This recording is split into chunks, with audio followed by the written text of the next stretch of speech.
Psalms saam met my, Rinus van Sandwyk van Sion Gemeente in Parys. Ons is hierdie week besig met Psalm 119 en het lyk vir my ons volgende week ook met Psalm 119 besig wees. Geen haas nie, sulke wonderlike dieptes uit God se woord. Vanmôre wil ek saam met jou kyk na vers 50 en die hart van hierdie hele Psalm is: U gebooie het ek lief. Die geskrewe woord van God is voedsel vir die siel.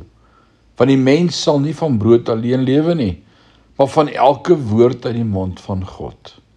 En die skrif ontvou God se wonderlike verlossingsplan om sy volk van hulle sonde te red.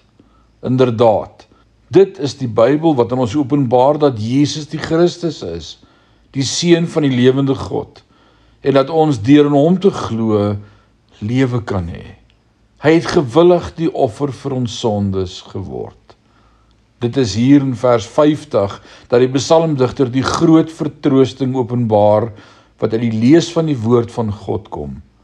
Hy sê vir ons dat God se woord 'n troos geword het in tye van moeilikheid en benoudheid en dat dit hom verkoop en laat herleef wanneer hy moeg en moedeloos is.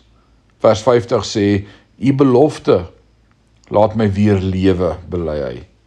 Dit vertroos my in al my ellende.